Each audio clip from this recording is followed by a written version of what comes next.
Siūlome susipažinti su Noriūnų Jono Černiaus pagrindinės mokyklos pradinių klasių mokytoja Ekaterina Vanagienė, parašiusi vadovėlį klasės vadovo užrašai. Kiekviena mokymo įstaiga nori, kad joje dirbtų tik kuo aukštesnės kvalifikacijos specialistai, o mokomasi būtų iš pačių naujausių vadovėlių, bei naudojant įdomesnę metodinę medžiagą. Kartais vadovėlius rašyti tenka patiems pedagogams, kaip kad atsitiko ir Noriūnų Jono Černiaus pagrindinėje mokykloje.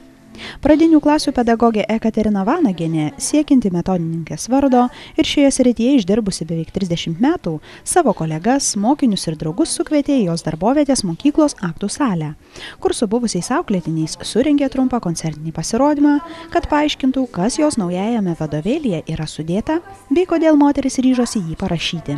Galbūt prasidėjo nuo to, kad būdama pradinėse klasėse pajutau meilę į šilumą iš savo pirmosios mokytojos Gintės Laužikienės, kuri dabar gyvena Kupiškyje.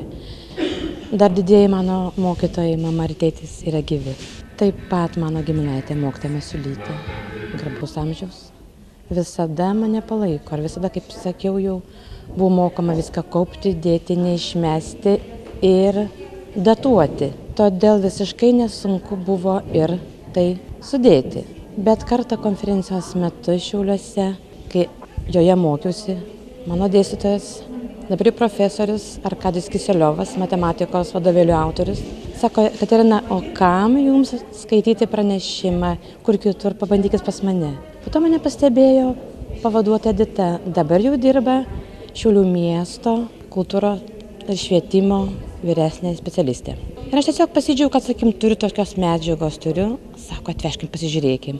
Ir atvežiu, pasižiūrėjau, be galo buvo didžiulis kalnas. Tada puoliau viską sisteminti, sudėti, nuasmeninti. Mane supažindino Edita su Danguolė, Šiaulių Lucilijaus darbuotoja.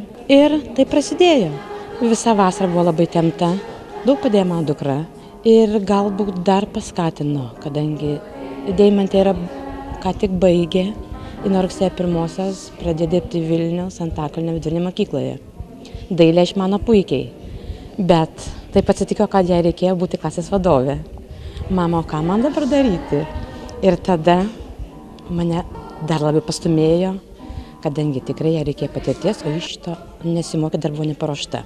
Ir tada tas leidinys toks ir gimė. Kaip teigia autorė, jai norėjosi sudėti visą savo širdį šilumą ir meilę. Tačiau, kadangi leidėjai išgrynino knygą iki vadovėlio tipo, moteris buvo tarsi paskatinta kurti toliau, kad parašytų papildytą vadovėlį, o galbūt ir visai kitokio tipo leidinį. Vanagienė pasakojo savo pedagoginį darbą mylėjusi nuo pat jos karjeros pradžios, dar vaikų lopšelyje darželyje. Vėliau ištisus metus jį augino mažųjų mokinukų kartas.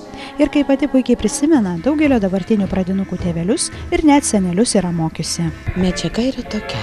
Įsivaizduokit, baigėt, gavo diplomą. Ateinat į mokyklą, direktorė paskiria klasės vadovu. O aš neturiu jokio supratimo, ar kaip man pradėti dirbti. Atsiverčiu šitą leidinį ir viskas nuo A iki Z parašyta. Kaip įžengti, kaip pradėti kalbinti pirmoką, kaip antroką, kaip penktoką, anketos, pažintinės, informacinės, su vaiko psichologija susijusios klasės ir tėvų susirinkimai, kaip vesti susirinkimą tėvams, kaip bendrauti su vaiku, kuris neturi mamos, kaip bendrauti, jeigu socialiai apleista šeima, kaip bendrauti apskritai su visais. Ir didžiausią dėmesį skiriu ir laikau savo mokinius ir tėvus kolegomis. Tai labai paaukština. Ir niekada nebijau prisipažinti, aš nežinau, jūs man pasakot. Jeigu aš suklydau, ištaisysiu, bet ieškom pirmiausia sprendimo būryje, dviese prie stalo. Visos šeimos man neplankytos. Šiandien matė, toks būrys vadinasi ne veltui dirbti. O kad atsiliepimai jau grįžo ir iš Vilniaus, nes jau yra leidinių parduota nemažai, manau, kad tikrai bus naudinga ir prasminga ir džiaugiuosi, kad kaip dailiojo čiuožimo Paulo Vanago močiutė, ji man pasakė: vaikeli, geriau neturėk vienos suknelės, bet turėk, kad būtų kažkas po tavęs. Nors išties leidinyje nėra taip mėgiamos Vanagienei lyrikos, tačiau pristatymo metu skambėjo dainos, eilės, rašinių ir laiškų mokytojai ištraukos, devintokai demonstravo šokio meną, kvietė pasibūti teatro pamokėlėse, beždžioniukų diskotekoje ir madų šou. Vanagienė prisiminė, kad į kūrybos kelią ją atvedė tuometinė Kupiškėnų minčių žurnalistė Eugenija Urbonienė, o nuo to laiko pedagogė nevengia ir iki šiolei spausdinti savo kūrybos. Nors ne vienas iš susirinkusių dar nebuvo vartęs ir netgi matęs vadovėlio, kolegės jau ėmė sveikinti darbščiąją ir drąsiąją Kateriną.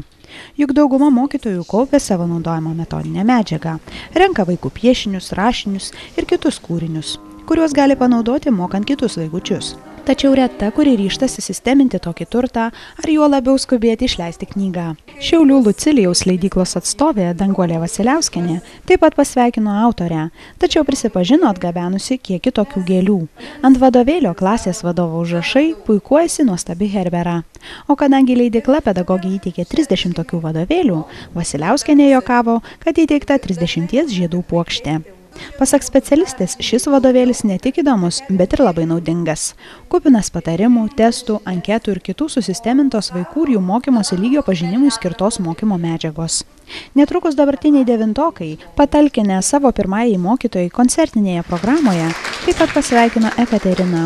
O kultūros ir švietimo skyriaus vedėjo pavaduotojas Vytautas Knizikevičius, išreikšdamas dėkingumą, kad pedagogė nesėdi sudėjusi rankų ir kuria, bei padeda kitiems, tokiu būdu ir garsindama mūsų miestą, įteikė Vanageniui leidinį apie Kupiškį.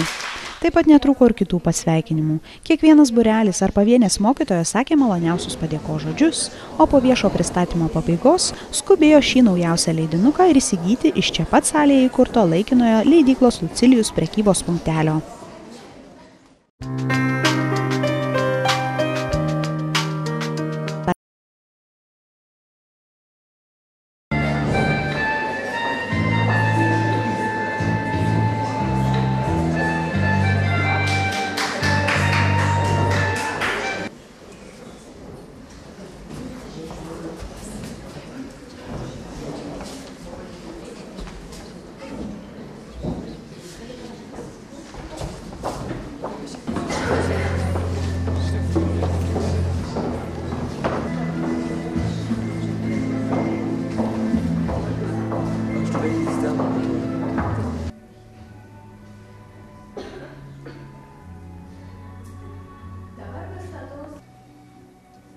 Ir norėčiau pradėti Jono Avyžiaus žodžiais. Šalia motinos aš turėjau mokytoją. Savo pirmųjų mokytojų mamos ir tėvo. Ir to mokytoją, kuris mane atvedė iki šios mokyklos slenksčio durų. Mokytojai yra visi tie, kurie yra šalia manęs. Kasgi aš būčiau, jeigu nebūtų savo slenksčio. Galiu sakyti. Laimingas esu, nes visas būrys šiandien kartu. Darau su mokiniais. Tai mano pradžia buvo darželis, amžinai kita žirdelė. Nes be galo buvo smagu. Vėliau iš pirmo kėlių, antro kėlių, trečio kėlių, ketvirtovų. O kasgi lydėjo vaikus. Šalia vaikų buvo ir močiutė. Ir dabar pirmokėlių būryje. Ir taip pat turiu močiutę. Tai matoje sėdinčią salėje. Ant stalo segtuvai, kuriuose anketos, vaikų laiškai. Negalėčiau sakyti ir prisimti didžiausio nuopelno sau, kad kas yra leidinyje, kurio dar jūs nematėte, priekį savo minčių. Štai stovintis mano devintokai, penktokai turėsite salėje, irgi atras save. Visada aš labai jaučiuosi laiminga, nes kas be gali būti geriau. Ir kai paskutinį laišką paėmiau žemės rankų, ir koks be gali būti geresnis įvertinimas visiems mokytojams, tai tik savo. Jeigu mokinys pasako, kad